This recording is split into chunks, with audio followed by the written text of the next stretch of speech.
heavy traffic, empty bus stands, and harried commuters. This is the status of Delhi's Bus Rapid Transit Corridor, a 5.8-kilometer route that stretches from Ambedkar Nagar to Moolchand. The BRT is a pilot project that was meant to help travellers along this route, but the system has not proved as effective as its counterparts in Ahmedabad and Indore. The best BRT example, which is a good success to a large extent, is the Ahmedabad BRT system.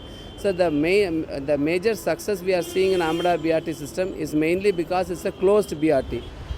The fundamental difference? Delhi's open BRT corridor caters to DTC bus users, unlike the specialized ones running in Ahmedabad. And having 90% of bus routes along one corridor helps Ahmedabad, unlike Delhi, where only 4 out of 14 routes are covered by the BRT. So would Delhi be better off without the BRT? To find out, the Delhi High Court and its Transportation Department have asked Vail Murugan's organization to do a survey of traffic conditions with and without the BRT. The CRRI also conducted an opinion survey which found that the location of bus stands was a concern for most people, who'd have to wait for traffic to stop before they could cross. Most of the users, about more than 90%, are very happy with the present experimental run traffic pattern. And surprisingly, if you see the users of the buses and as well as the bus drivers, they are also very happy because they are more interested towards the left side. The bus stop should be at the left side so that they are unable to come into the middle. But not everyone is against the BRT. People who live along the corridor say doing away with it will increase pollution and health hazards. And some public organizations note that 50 to 60% of the city's population are dependent on public buses and benefit from the BRT. The objective is to help more people and not create another system, but to improve the current bus system.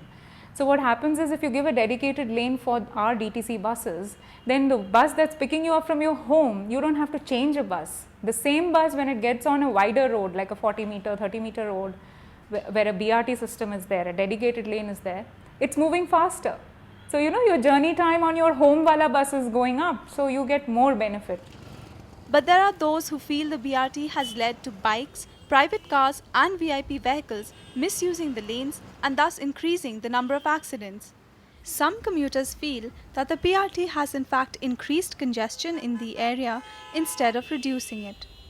I used to work in Noida and I used to take this route, and what I feel that BRT is increasing the traffic, and we used to stuck several times here. So we should phase out this BRT. An interim report showing an increase in the speed for commuters has been submitted by the CRRI on 16th of May. But to provide a fair evaluation of traffic movement in the area, the CRRI has asked to extend the deadline of its report. The High Court has extended the deadline for the CRRI to submit its report on Delhi's bus rapid transit to 6 weeks. While the findings of the reports are likely to be submitted in mid-June, the High Court will give its decision on Delhi's BRT on 18 July. Paromita Banerjee, Delhi Mint.